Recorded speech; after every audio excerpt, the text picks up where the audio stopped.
For those who haven't met me, I'm Hannah Burson. I'm the founder and CEO of Salt Collaboratory, and I'll tell you a little bit more about Salt and what we do and who we work with. Some of the folks who we work with are actually on this call, so you have extra special permission to chime in whenever you want. But today we have a guest with us, Raegan Wilson, who's joining us from Utah. And Raegan and I worked together in a training and consulting capacity, and she has lots of stories to tell. So we're going to get into that. But mostly, I just wanted to cover what our story is for today and what we're going to be working through. So this is what I'm hoping we will all get out of this learning agenda together. The first thing is, as you saw in the title, I'm talking about design thinking today, not from a product design perspective or a UX perspective or an innovation perspective, although all those elements tie in. I'm talking about it more from a leadership perspective, because those of us who are on this call have had storied leadership careers. We've done really great work. And sometimes it's still quite hard to pull off what we're trying to pull off. So I want to talk about that a little bit to get us into that headspace. And then I want to share with you how I found that design thinking was essentially the big unlock for me when it comes to those hard skills associated with getting leadership right. And it's not a typical skill set that leaders have, because I think, frankly, we missed it earlier in our career. It wasn't a thing. But I want to talk about, for those of you who said your experience is low, what is it? How does it work? And make sure that we're all feeling comfortable with the content and the topic. But most of the time, I want to show you different examples. And this is where Raegan's going to help me, because she took what she learned and flew away with it. I want to show you different examples of how design thinking is actually used to get to that leadership experience that we're all after. So a slightly different perspective, but hopefully one that's going to be relevant to all of you. So I'll tell you a little bit about me for those of you who don't know me. If you heard that I worked for AOL, you know that I've been around for a while. Most of my career has either been in management consulting with some big firms, some firms based here in Seattle. I also had for a while a financial services career. I had my technology with a small T career.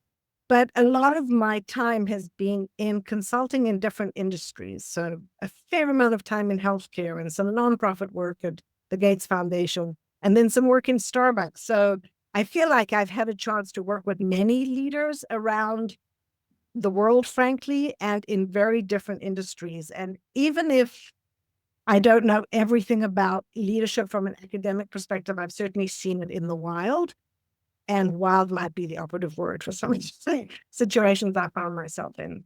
But about 6 years ago, I was introduced to design thinking for a specific project I was doing, and I was intrigued.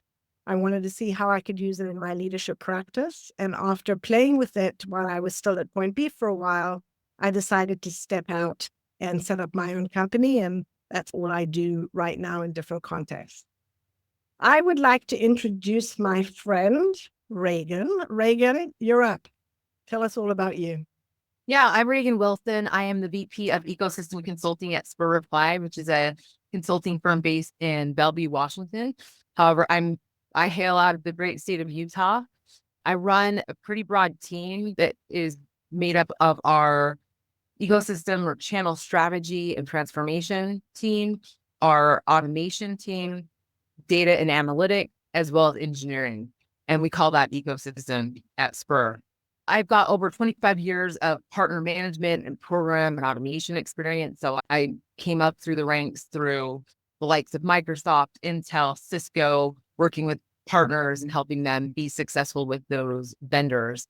And now I get to consult with those types of companies on helping them do better with their indirect channels, and see some of the clients that I've worked with there underneath. And I had the opportunity to meet Hannah when I started at Spur, and was exposed to the awesome training that we did within Spur around design thinking, and the rest is history. Thanks so much, Raegan. Such a pleasure to have you. Such a pleasure to work with you. Raegan took my fire and made it a fire of her own, quite literally.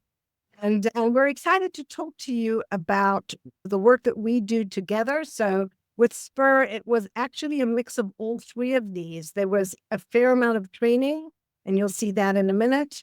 We were also, Salt Collaboratory was brought in to help consult with Spur with some of their clients. And then we actually had a chance to do some leadership coaching as well. And the reason why I share all these different aspects is because what I try to do and what we try to do at SALT is to meet our clients where they're at. And because we're not taking off the shelf products, we're able to essentially mold what we're doing to get the outcomes that the clients are needing at the time. So we're agnostic, regardless of what the need is, as long as we can help people move forward with the power of design thinking. And I feel really fortunate to have been able to work with some wonderful clients. We've got Raegan from Spur. I think I saw Bershu join from Schneider Electric. I was with him and his team in the Toronto area just 2 weeks ago. I have gone in and out of RVs at Winnebago. I've shown people pictures of my pet at Blue Pearl. I care a lot about functional medicine, apparently, and dental insurance. And the reason why I'm sharing this is because what I found is that this skill set and capability is relevant and important to leaders anywhere who are awake and looking for new and interesting ways of getting their work done. So it's an exciting space for me because I get to visit everybody. So that's a little bit of background about Raegan and I. And before we move forward, I just want to pause for a second and give you guys a minute to reflect on this question of what do you think leadership excellence actually is? What comes to mind? Maybe not the 50 things, but what's the top one or two things that pop into your head when you hear leadership excellence? I'd love to see what you think.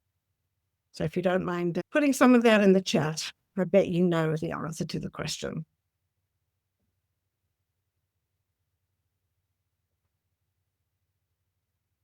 Active listening, emotional intelligence, clear and powerful vision and messages, courage, I love that. Wisdom and guidance, empathy, thanks, Steve. Space to be their best selves, humility. Isn't it interesting? These are, hi, Karen, when you think your team is performing at high levels, absolutely. These are, we know what this is. We know what leadership excellence is because we've either done it ourselves, tried to do it ourselves, or seen it from other people. So from what you're all saying, I'm going to summarize it a little bit. I know I did my homework before, but I had a sense that we would be talking about this.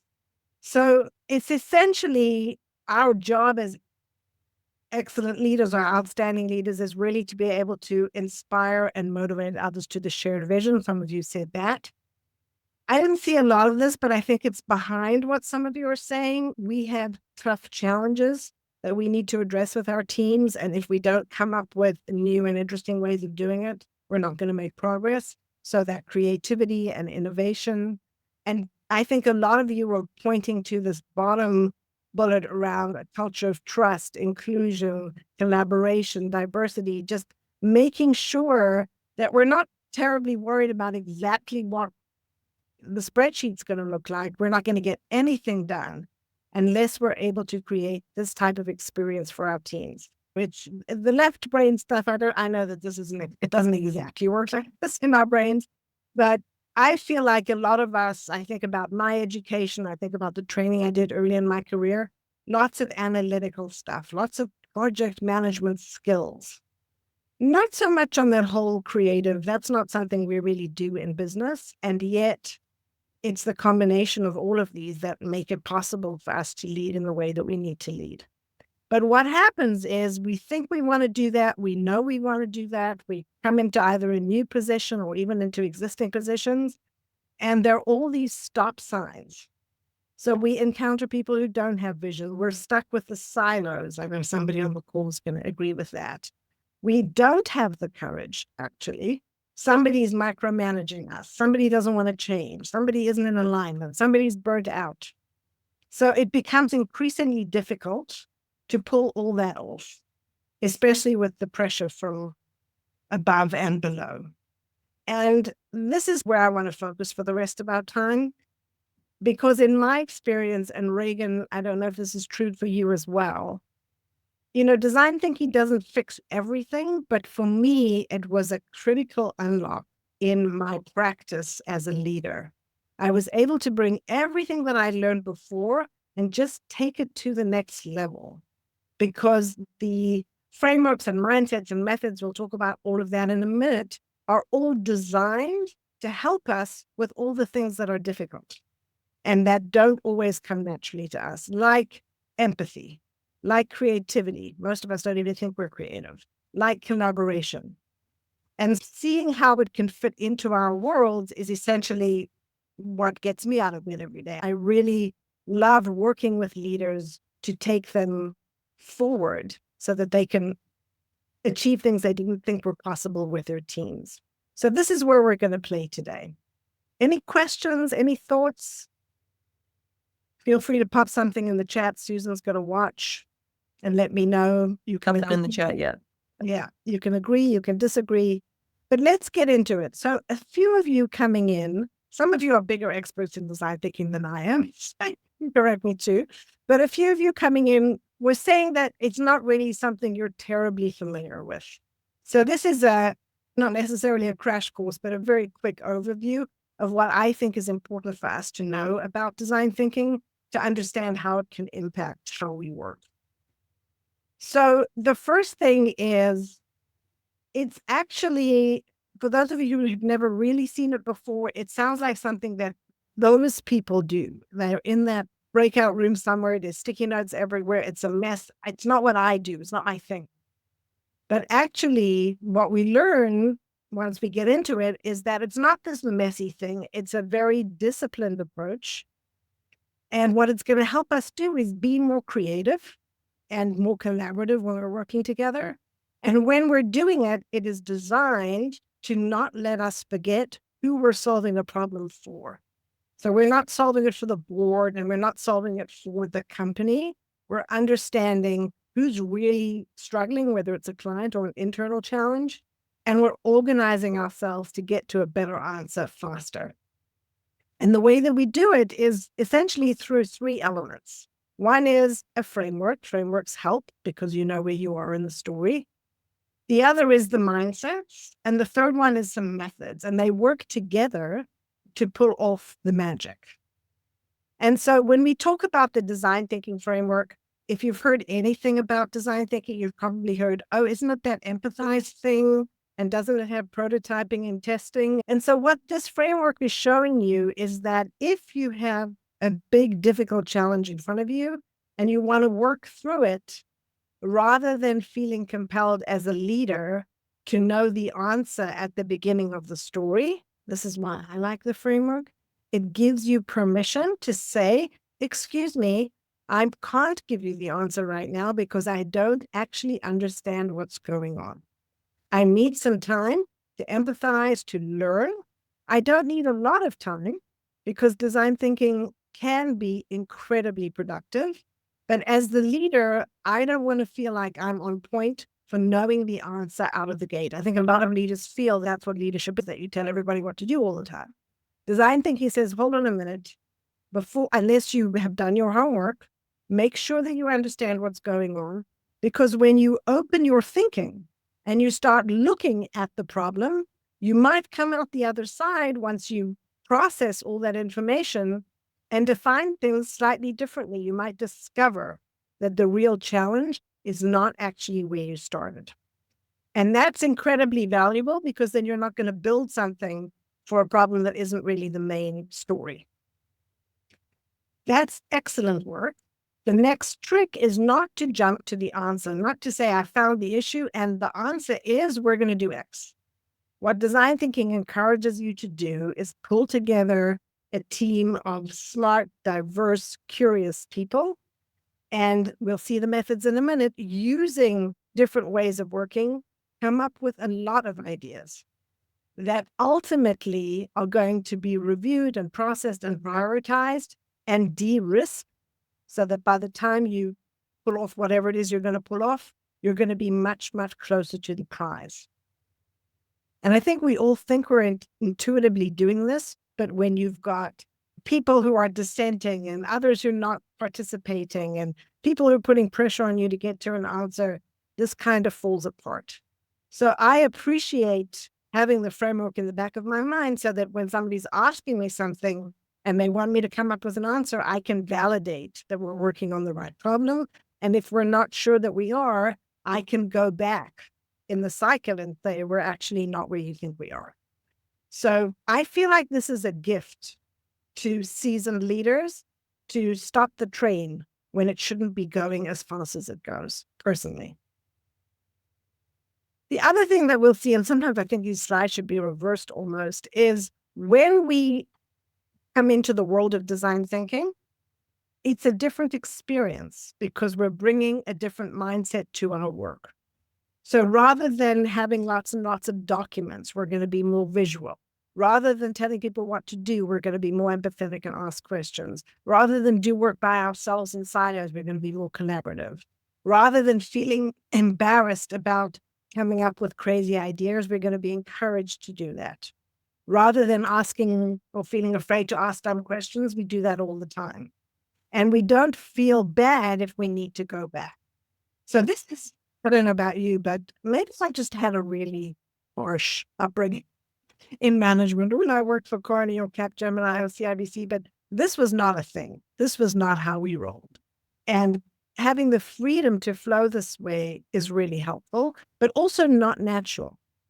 And so the only way to really pull it together is doing the hard work, honestly, of learning and incorporating different ways of working, different methods, different tools and techniques as you work through the framework, because those methods, and you'll see this in a minute, actually create the space where those mindsets are actually supernatural. It's not like, I'm going to force you to be visual and damn it, you're going to collaborate. These methods that we use in the world of design thinking push us into that space very easily.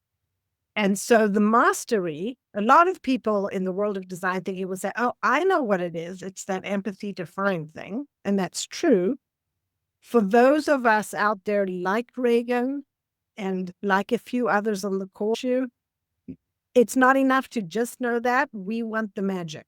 How did you do that? How did you move through these phases so productively and everybody's still smiling at the end of the day? What was that?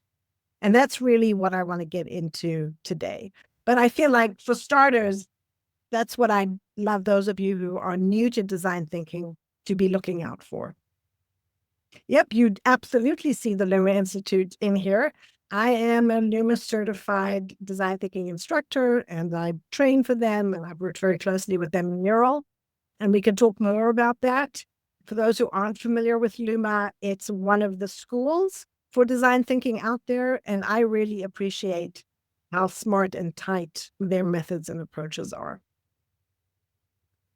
Okay, so for those of you who've never really seen what it looks and feels like in the wild, this is a client example at a children's hospital of a big room of people doing very important work together in a design thinking sprint.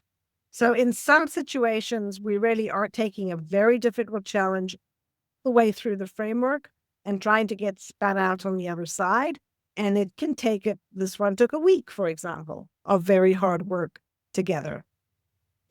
Great. So this is an example. And what I like about this one is if you take a second and you peek here, you'll see on these sticky notes on the Pringles, very creative, on the Pringles tube, you're seeing real deep insights from this team. What are they saying? Inconsistent staff accountability from leadership, quick hire for fit, inconsistency in managing out low performers. So they're critiquing their leadership, but they're not scared to do it because their input is anonymous and they're being encouraged to dig deep into the challenges that they're really facing. So what I love about this way of working is that it just moves us away from all of that discomfort with actually saying what we think, because we're not trying to tell our boss that we think that they're lacking in a particular way. We're working together to just talk about what's going on. So these are the in-person sessions, and it's delightful to do in-person sessions. It's wonderful to meet people and have fun and eat Pringles. Not always possible. And so thankfully, we live in a time where there are methods and techniques so that we can mimic that experience and do it remotely. And Raegan and I will talk a little bit more about this, but whether you're on Mural, Miro, or any other kind of whiteboard technology at this stage of our lives, I think that this is as basic a skill these days as PowerPoint or Excel was back in the day. This has to be, in my experience, something that as leaders we're comfortable doing because it allows us to bring that input forward, even if we're remote. And I would add that you don't have to be comfortable doing it to do it. Like, you just have to do it, and you'll get comfortable as you do it. There's no like mastery that you have to have at a certain level to go use the tool. Just get there. Exactly. And I think that they're designed to let you stumble in and build your capability as you move forward. Hannah, we have a question in the chat relevant to what you just said. And if you take a look, are liberating structures similar? Karen, I'm going to have to ask you to unmute yourself and tell me what you mean by liberating structures, because I'm not an expert in that. Hey, how are you? I'm good. How are you? It's lovely to see you. Yes. No, I don't know if you've ever seen the liberating structures, but they have a series of activities that are really meant to unleash that potential too of the group instead of just group think. And so it's stages. And I've also seen design thinking in action as well. So I just wondered if, the book that Luma puts out, if that's similar or different. But if you're not familiar with liberating structures, I'm pretty sure that's going to be a tough one to answer. I'm going to look it up and get back to you, Karen. But those of us who are, who are familiar, thank you. Everybody's answering the question for me. Oh, it's far more complex. Okay, cool. Thanks. Yeah, and what Luma did is they looked at 1,000 different collaboration methods. You can call them like design thinking. I think we all use the words interchangeably. And they pulled the ones that they thought were most relevant and helpful. And I appreciate their hard work and I'm following their lead rather than looking at 1,000 myself. But I always add to my repertoire like service blueprints and different things depending on what we need. But I'll definitely take a look at that. Thanks, Karen. Yeah. I am good. I wanted to tell you a little bit about how it works in action. And while we do two things at once at SALT, how we try to introduce people to this body of knowledge, usually we're given very little time. This is, somebody was saying in the chat that these new methods are not simple. They look simple, but learning how to use them takes some practice. But nobody gives me a week to train. They give me a day and a half maybe, or in this case, 8 hours with Spur. And so with Spur, who, as Raegan, maybe I don't know if you want to chat a little bit more about this, but a pretty impressive, small but mighty company. Yeah, so we're a consulting firm, as I mentioned, based in Bellevue, Washington. I run about 1/3 of our business, which is that ecosystem consulting. We also have 2 other business units that do marketing and communications, as well as change management and operational elements. But we've got about 260 consultants, and design thinking is something that we've invested in. And Hannah's been through numerous cohorts of training through our teams, and it's something that we take to the clients that you see on the floor. Great, thank you. You might wonder why Spur, of all people, might be interested in design thinking. I think it might be because I told them to be. Back in the day, when I was looking for something different to do, I was offered a position at Spur, and I said, I think consulting is stale. I think that the people sitting around the table teach exactly what they learned at Deloitte or wherever 30 years ago. And I discovered this different way of working. I think everybody should do it. And thankfully, for me, they were interested in learning more. And it became, as Raegan said, a thing, because they knew they needed better results for their clients. They knew they needed to differentiate themselves. And frankly, they weren't doing that well on their own innovation internally. So they were open to try something new. And they said to me, what do you think we need? And I said, design thinking, I need to understand what your situation is so that I can define a program for you. If I just tell you in my first meeting, I'm not doing what I say you're supposed to do. So I interviewed their folks. I learned more about them. I learned how much time I had and how to do it. And over the 3 years that we were working together, we ended up having different levels of training. So we'll talk a little bit about the intro program today, but we came up with a CTJ, or continuing the journey, where for the people who wanted to go deeper, like Raegan. And we also designed design thinking coaching for leaders who didn't have the time to go through the whole program. So lots of different levels and ways of working. And as Raegan said, our stuff is up on the wall somewhere. I think physically, a lot of consultants came through this. A lot of cohorts were hosted. We always had wait lists for the training. It could be because there was no other training going on at the time. But people were keen to learn it. And we heard that it had been integrated into more than 50 projects. As Raegan was saying, people are starting to just do this naturally when they do their work. All right. What does training look like? How did we introduce Raegan to this? Raegan, I did my homework and I found your actual cohort. You were in cohort 19. So we'd had a bit of practice before we got to you. And what you're seeing in front of you is a mural board that has all of the work that we did together in the training experience. And this is another reason why learning these technologies can be helpful. It allows you to do things that you can't do in a PowerPoint or in a regular board. So the first thing we always do is we introduce people to the technology, like I mentioned. There's Raegan. So now you can see why it was so delightful. Raegan, would you like to what's going on here? Yeah. Also, I think they said, tell something about yourself. And so I put in that I like the beach, I'm from Utah, that I like shopping, that I Pokemon, and then I shared my picture. Obviously, my hair is a little different now, but it was a fun way to show something about yourself. And it helped us understand who is who. Exactly. And even if it's amazing, because we did this many times, having just a few minutes with just a few visuals, going back to the mindsets, going from people who we don't even know because we're not even in the same part of the country, within 10 to 15 minutes, we can really get a sense of each other. And Bersha, you'll remember this from the work that we did together. When you're in person and you don't want everybody on their computers, you can ask somebody to design a tattoo that they might be comfortable one day placing somewhere. And when we do this, these types of icebreakers go so much deeper than what I did with you. Tell me where you're from. Realizing that we're setting the tone for a very different type of interaction is a big part of this. And then, Raegan, the other thing that we did was over the 4 sessions, we have 4 2-hour sessions, we tried to give people a sense or a taste of different methods and different combinations so that they could walk away from the session with the knowledge, I wouldn't say ability, because somebody here in the chat put practice, which is true, with the knowledge of how to go from start to finish, but also the ability to pick and choose a method or two if they had a particular type of challenge. And the way that we did it was, and this is something I do in all of our trainings, I try to let people get a consulting project out of the whole deal rather than learning about pretending they work for an airline or something.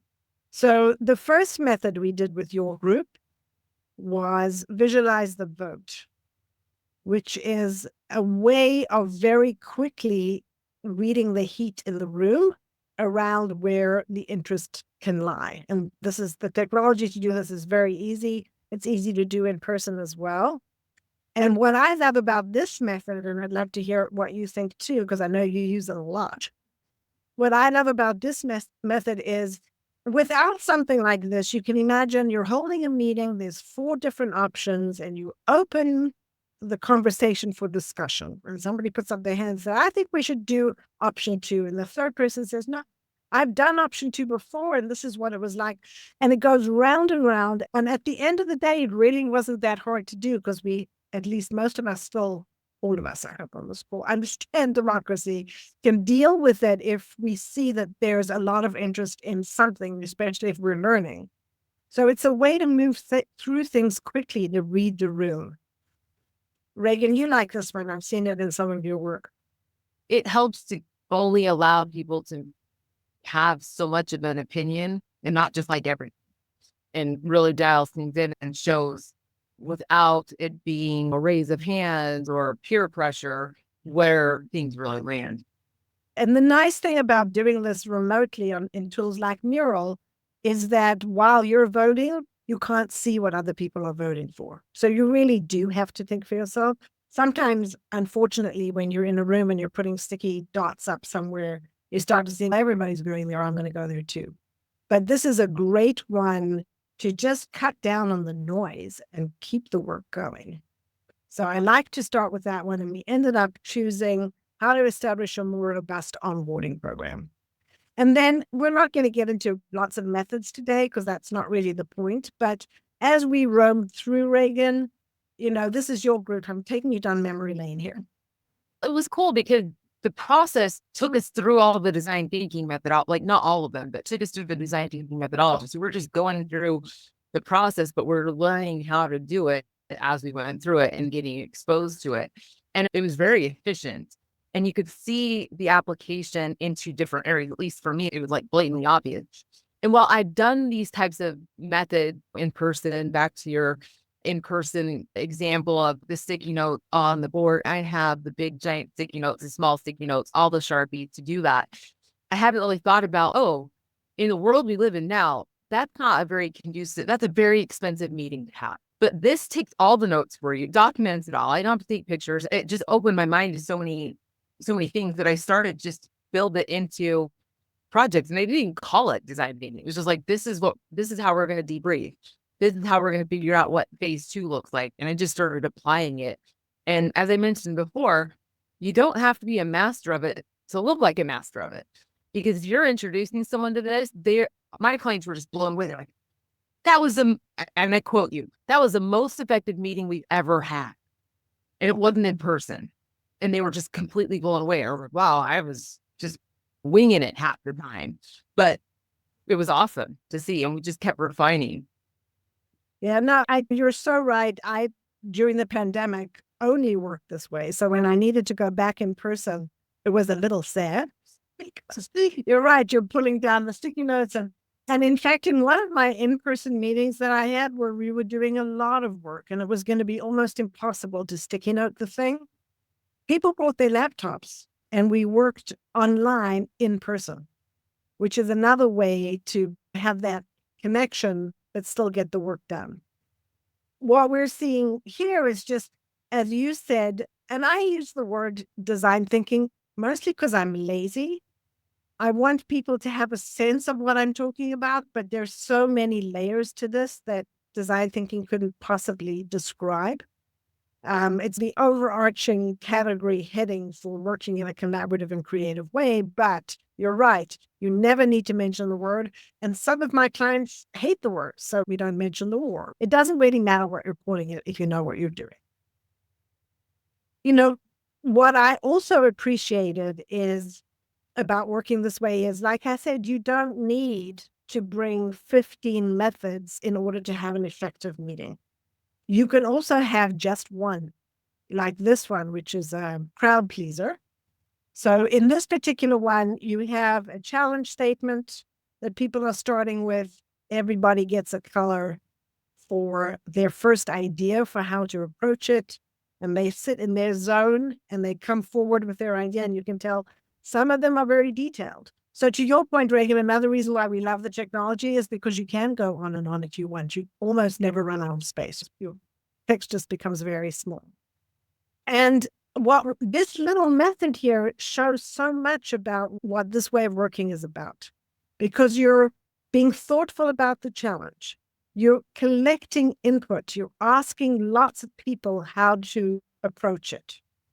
And then you're checking that idea right at the beginning, rather than saying, oh, let's do this for 6 months and see if it's going to work or not. We immediately ask, why might that fail? Because we're not afraid to ask that question. It's actually not failure. And so that checking and critiquing each other becomes part of what we do. In this particular game, you hop over to the right and you critique the person above you. And everybody gets to be the critic. It's not like just your ideas being critiqued. And then for the final round, you hop over one more, and then you're going to review what somebody else said, what somebody else critiqued, and you're going to fix it. And this exercise, I know Bersha used this with his leadership, this exercise can take 20 minutes to half an hour. And at the end of it, you have got so much rich content. People can star the pieces that they like. You really get out of the gate with some forward movement where everybody has been involved. Nobody spoke over anybody. And what I personally appreciate about this and the other ways that we see this working, and this goes back to what we're trying to do as excellent leaders, often there are people who are quiet and they don't say anything. And working this way allows all of us to see the creativity and the brilliance of our peers and our colleagues. And all of a sudden, we start to appreciate them so much more because they're super smart. I couldn't have come up with that. That's genius. It changes the tone. I don't know if you've seen that, Raegan, or anybody else. In this is when you ask people to start drawing something and then you look at the person to your right and didn't know anything about them, and they're a brilliant artist. It's another way of appreciating each other that I really I was going to say I love this, Hannah, because for me, it does exactly what you say, but also is a great team building exercise. It is. It really is. You have people in the room and they are going from one idea to the next, and you see the interaction, even if they are not talking to each other. It's magnificent. Thank you, Bersha. And I think that's the word. I don't mean to be weird about these methods, but they are magical. They really are. How would you do this in half an hour with executives who never want to do anything, right? If you're going to put something in front of them, you want something really strong. And thank you, Luma, for digging these up for us. And that means that by the end of an 8-hour training, Raegan and her team can have a ton of fun and come up with a concept, who it's for, what problem does it solve, what's the big idea, how would it work, why might it fail, what should we test, how could we measure success, and how long is it going to take? I mean, if you think about your teams and having to put together a PowerPoint like this to show to leadership, this is a month of work, and it's back and forth, but if you're in the right zone, if you're collaborating and working well together, you can be super smart like these guys. Spur Labs, the source of inspiration. How adorable is that? Well done. So this is what I try to pass on to my clients when we're training, and each training is a little bit different depending on the team and the types of work that they do. But at the end of this, people like Raegan fly the coop. Raegan, tell us what you were doing here. So we had a really big client project. And at the end of that first phase, we realized that we needed to figure out a way to plan the second phase. And we already knew that there was going to be challenges because everybody on the team on the client side had different ideas, and they're pulling against each other. And we also had one person that could dominate the meeting. So immediately I thought, if we take it into design thinking and get into mural, I can flatten that person's voice and even out everybody's ability to provide input.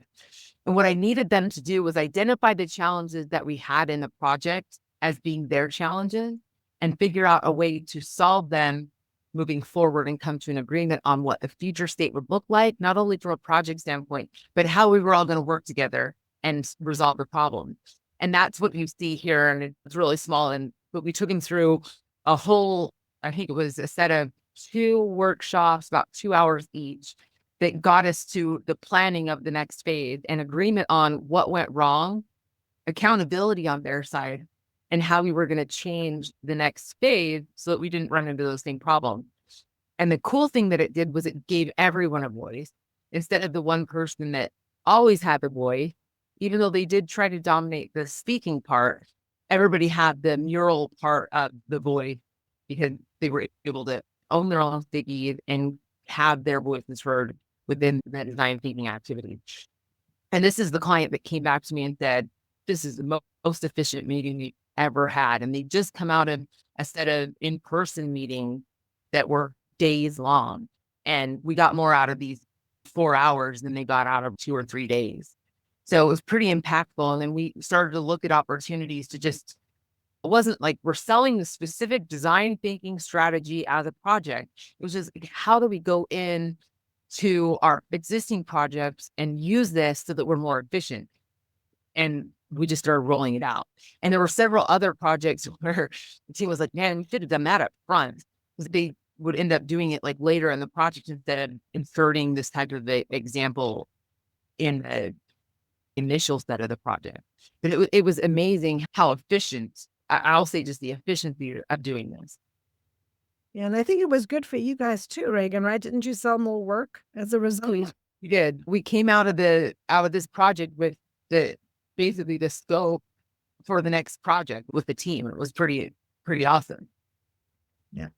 So Raegan was like me. The minute I learned this, I think you probably took this to them the next week. There was any time in between.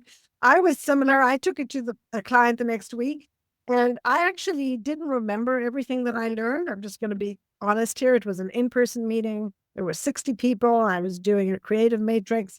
I had them ideating for about a half an hour on different questions, and we ended up with over 500 ideas, which was too many. I didn't know you shouldn't go for so long. So I think you learn as you go. It wasn't a disaster. They didn't either. But it's important to feel empowered to try and start making impact, even if you're learning as you go. And I would say one of the things I did that made me successful was I didn't think I knew it all. So I went and tapped on the people who've gone through the training before me and had used it more. Asked them, I put some things together, asked them to their thoughts. And then I tapped Hannah and said, what do you think of this? And refined it through those who've gone before me. And could have gone better, maybe. But like when the client says to you, this was super effective, I think we nailed it. And it just leveled up their thought of us as thought leaders and partners, trusted advisors, that we were willing to bring these methodologies to them and work in an efficient manner. Yep. And then now I'm going to say, and the student has become the master, because this is what your work looks like now. And you said, so we now use it. So this was an example of something we did internally. So I ended up taking on more teams last year and had to get people to work together. And so what we did was we had an all hand meeting across our team, and we used design thinking to do a pre-mortem. And I love doing pre-mortems. It's basically like, what could cause us to fail, right? And if we can get those failure points out on the table, we can try to solve for them up front. And I've done this with partners that we work with on partnerships. I've done this with the team. And so we basically said, what's going to prevent us from working well together? What are the blockers? And then we did our series of design thinking activities. And then as a leadership team, took the blockers and we put together a plan to address those things. And then every meeting we have, we show the progress that we've made against the key learning that came out of this. And in fact, we just had our second our quarterly all hands yesterday, in which I did a readout of, here are the things that we took from this activity here. Here's the status of what's been accomplished, what's in progress, and what's for the future. But everybody has a say. And again, if you remember back to my introduction, I run an engineering team, a data team, a strategy team, and an automation team. And those people are comprised of very different personalities. Engineers tend to be very introverted. They don't want to speak. They want to just sit back. Same with a lot of the technical folks, whereas the strategic thinkers want to talk it through. And so this gave everybody a voice and an opportunity to bring to the table the challenges that they saw. And we were able to address all of them, regardless of if they were the introvert or the extrovert. Yeah. Yeah. Thanks, Raegan. Karen, I see you have a question. Do you want to unmute? Yeah. Mhm. Question for you. As you were part of a group of a company I used to work for, and they did this, and they took the concepts to heart, and they did really good job really incorporating that in some of their hub meetings and such. Is there a rule of thumb of how many types of activities you should do consecutively versus just picking one or two? Because I think like the vote was one, and Yes. another, like those types of things. Is it? Yeah, You have to think about the time frame that you have and the outcomes you're trying to drive. That's always where I start. What am I trying to get out of this? And then I look for the methodologies that are going to help me get there. And thinking about the people that I might have, or what I'm trying to drive to and how fast they need to drive it. Sometimes you've got an hour, sometimes you've got 30 minutes, sometimes you have 2 or 3 hours. And what you can accomplish in that time frame is very different. And sometimes you need people to walk away and come back to it as well. So I would definitely say you don't want to use everything in the toolbox, right? I have this on my desk. This is the Luma guide with all the different options. But you got to be thinking about, what am I trying to get? How do I maximize my time? But which thing is going to get me that output? Yeah. So Karen, when I worked with you, when you were, I think this was the Blue Pearl work, right?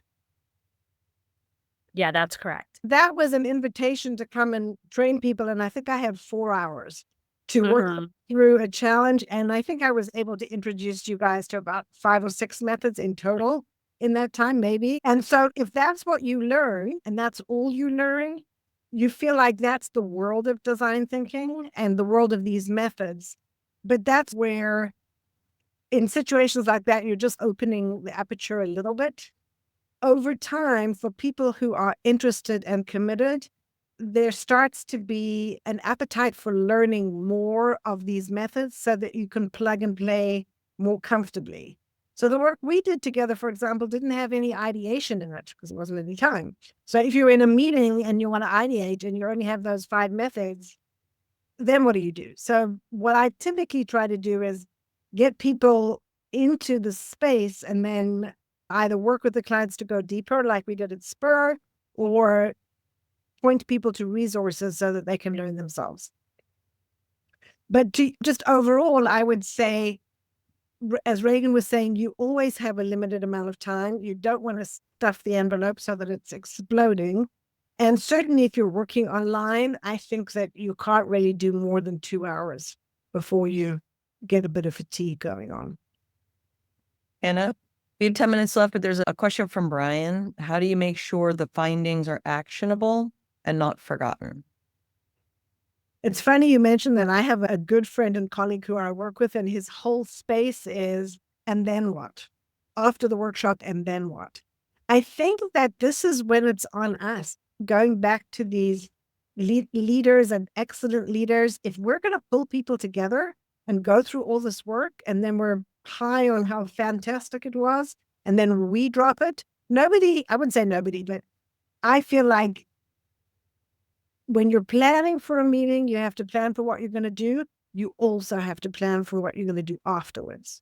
What the methods really help you with, though, if you know what you're doing, is by the time you close your meeting, there's several methods: voting, prioritization, importance, difficulty, all sorts of things to help you close the meeting in a really tight way so that it is clear what you need to do next. They're not like festivals where you don't know, you have no idea what's next. So I think that part is quite helpful. And I think you have to plan for that piece. So when we did our internal meeting, I had my LT meeting right after that meeting. So we weren't even going to wait on it. We were literally coming out of that. And I think we met later that same day to go through the things and action it and start taking the next steps. And we knew how we were going to follow it back up with the team. Because the last thing I wanted to have happen was like, hey, I want to hear what your thoughts are. And then, we're not going to do anything with that. So you plan the follow up or what the takeaway is going to be while you're planning it, you're more likely to follow through and be successful. But you have to be thinking it end to end. What? Exactly. So basically, don't mess with Raegan as well. From this call. But I'm going to step in a little bit. Thank you for the time check, Susan, just so that we can see our story together. Raegan is a special one, but it also mirrors what several other folks at Spur have been able to do with what they've learned. So this has been integrated into Microsoft projects and all sorts of other initiatives. Some of the consultants from Spur were so excited about this, they left to make it their careers, right? And worked with me for a while. But this can be as leaders, it's helpful for us. Personally, I think that as leaders, we should give this gift to the people who work on our teams to make their work better and easier as well. I personally feel that responsibility. So really what I've been saying is that I see this design thinking, whatever you want to call it, as the hard skills that drive that leadership excellence. We know what we want to do. It's just super hard to do it. And we've used these words. Some of you put these exact words in the question about leadership excellence, but this is what we see every single time. Every single time. Nobody can push back from the table when you're working like this. Nobody's on their phone, right? Or maybe one person brushing, but generally speaking, we have a lot more engagement. We have a lot more productivity. We get so much more work done. Our answers and solutions are more creative. We don't leave the room saying, I can't believe what so-and-so said, I'm not going to do it. We leave in alignment. We bring in all that diversity of experience and opinion and background. And generally, it's just a more optimistic way of working. People are smiling when they're doing this. They enjoy it, especially if there's chocolate on the table. And, the numbers back us up. Raegan, you were talking a lot about productivity, a lot about efficiency.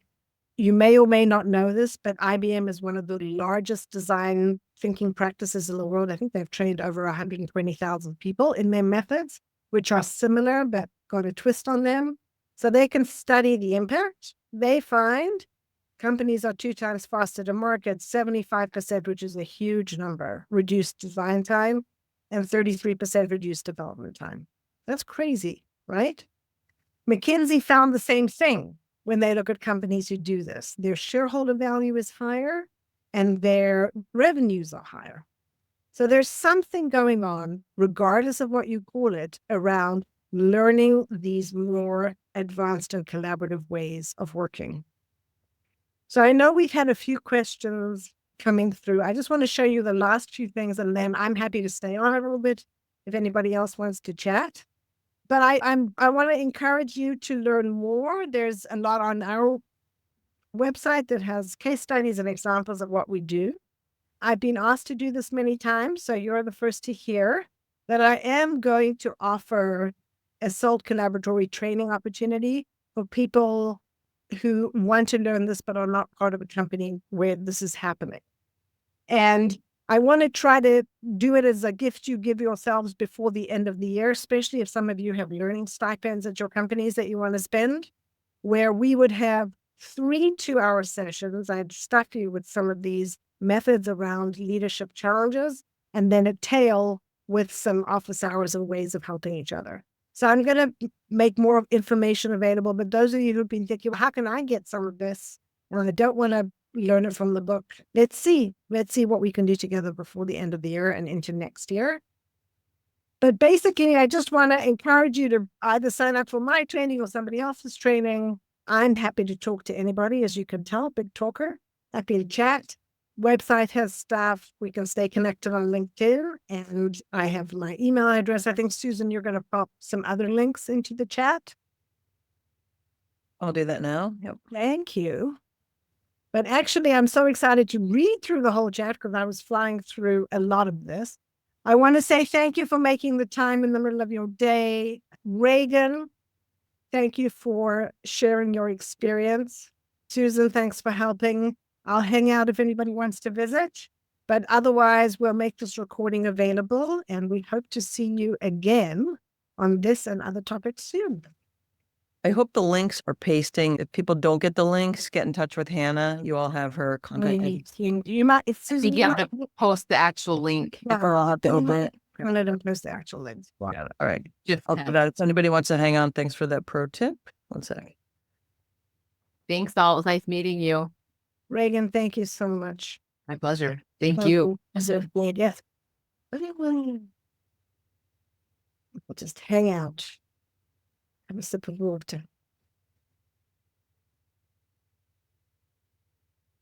Hey, Hannah, this is Thurman Alfred. How you doing? Hi, how are you? Have we I'm been- good. I'm good. I don't know if we have- I think we have, because I've seen a YouTube video of you. I think you were talking about the residual data that's left doing design thinking events and what happens to that. And that's one of the major areas that I'm concentrating on right now. I've done several different design thinking sessions. I work for design thinking in the government, and I also have a professional group called Design Thinking RVA, which is professional people in design thinking. We get together monthly and just practice on several of Luma's methods and discuss them, dive deep into them, so that when they're able to pull them out of their toolbox, they work and everything. And the big question we've always had was, hey, we do all this work. We may have a solution for the current wicked problem that was discussed, but then we got all this data on the wall and we start taking it down and everything. What do you do with it? And I think I saw a video of you saying that's the biggest outcome when a boss comes into a session after you guys left. You have the idea, they go and make the idea a new service to an app, or it's an actual product, it's done. Then it's time for the next thing to come up. You know, like all that data we had, someone threw it in the trash. No one saved it and everything. So am I off on that? Were you the one who did that video? Not off. I think that there's two purposes for having the data either on the wall or in the digital format, particularly for leadership. And Bersha, we have this in your situation where you called in the VP of HR at the end of the time. The thing that I love about this way of working, all the way through to a concept poster, is when we were at Starbucks, for example, the VPs would come through at lunchtime during this 2-hour sprint. And so they always knew where things were coming from. There was so much rigor, and they could see the rigor on the wall. So you're right. You're using that data partly to back you up. I always keep the data either through photos or people transcribing sticky notes, or certainly you always have it in Mural for future. But I think that keeping that data, again, it's a responsibility, I feel, of the facilitator or the leader of the challenge to have that be extra awake around what to do with things and where there are more opportunities. I do you know Joe Nelly at all? Do you ever work with Joe? No, I haven't. I'll connect you afterwards. Joe's focus is, and what do you do after the workshop? With all why. So let me make sure that I have your info. If you could just pop your email in the chat, I'd love to. Yes. Because he's a specialist in there. Yeah. And one of the other things I noticed through my design thinking journey is that I talk and deal with design thinking in foundation designers, meaning interior design, graphic design, fashion design, industrial design, and they view design thinking totally different from a non-foundational designer mind. Everyone who's not, it's totally different. And it's really interesting because let's say interior designers know that their clients are humans. And they already know the basics of design in our world, meaning form, function, pattern, asymmetrical, symmetrical, color, the rule of Fibonacci sequence, all these different design elements of design.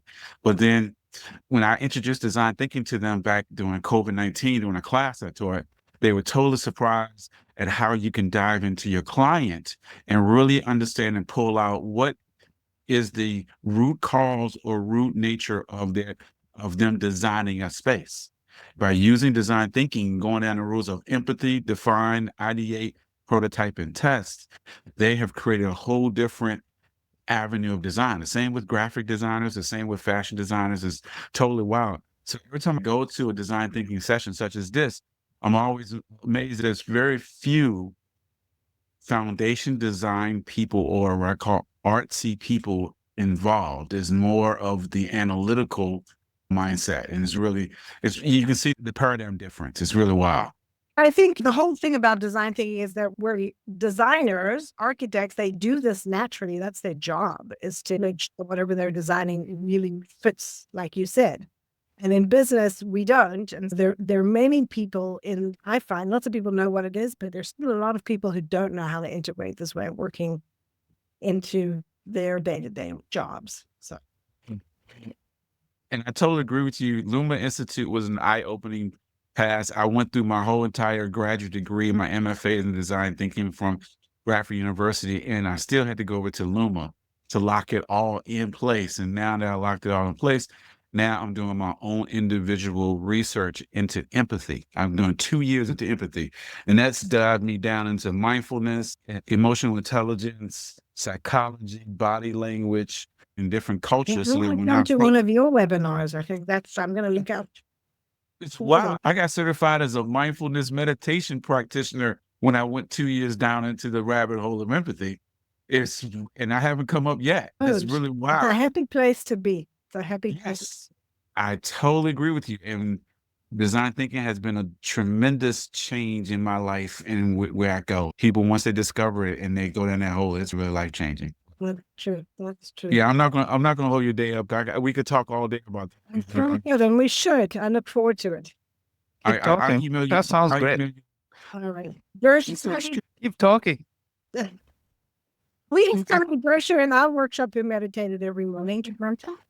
Yeah, I do a box breathing method. So students, before we go into a design thinking session, we do box breathing to clear our mind, get rid of all of the beeps and bops from your phone and step away from it, and then totally immerse ourselves in design thinking. So we do box breathing first, and then we end with a positive negative energy body scan at the end of our sessions. Wow. I'm sure you come out a new person. Gersha, how things in your land? You had a design thinking session on Monday. How'd it go? It went well, Hannah, although I promptly regretted not having enough time to send everybody online, because those that were not in the room was very active. Online people, I had to struggle to pull information out of them. Hybrid is very hard. It's very hard to do. Don't feel bad. It's very tricky. Exactly. Yeah. So next time we've got to see how to get everybody on Mural and Yeah. get them to work. Then they cannot be quiet. That's right. They say that the best practice for this hybrid remote stuff is that the people in the room have to mimic what the people online are able to do. So Right. it's like that. Everybody has to be online. Okay. Yeah. Yeah. People will in. Yeah, because Reagan had a good point where she was talking about when you do it on. I noted that you have the collection of information in an organized manner, so that when you have to present it to people that are not in the creative mode, they can clearly understand your flow and how you work through it and everything. I personally like the body language and the energy you get from an in-person event and everything, because you can see if someone's lacking or fading out. You can do something to jolt them back into a participation and everything. And it's hard when you go online because if no one talks and you're only reading text, it's hard for you to feel what the vibe is. Yeah, for sure. For sure. True. What I was pointing out though, and you are right. If you can drive all of that's great. But now when you have people like we have here across a very wide geography, you might not have that luxury, which was our situation here. We had people here in 3 or 4 different time zones. And that was wonderful. That's why I had to bring Hannah from Seattle to Toronto, because I so much like the idea of having people in place, face to face. And I think, Gersha, we should talk about this some more, because there are ways to get even more work done now that people are working this way when they are in person. So you don't feel like you're wasting people's time by putting them together. You're going to get a significant output from that session. But Exactly. when the time is right, and we spoke about this before we did the session, I think especially with a team like yours all across the country, having fluency in these digital tools, which they sound new and fancy, but they're literally as elementary, I think, these days as PowerPoint and Excel and email. If you want to work together with people, you have something that you open every day where everybody's coming in. And it becomes second nature. It seems like a distant capability in the beginning, but companies wouldn't be in business if it was hard. Yeah. Anyway. Okay. Got to hop. Hannah? Susan, thank you for everything. Yes. Well, we will visit again soon.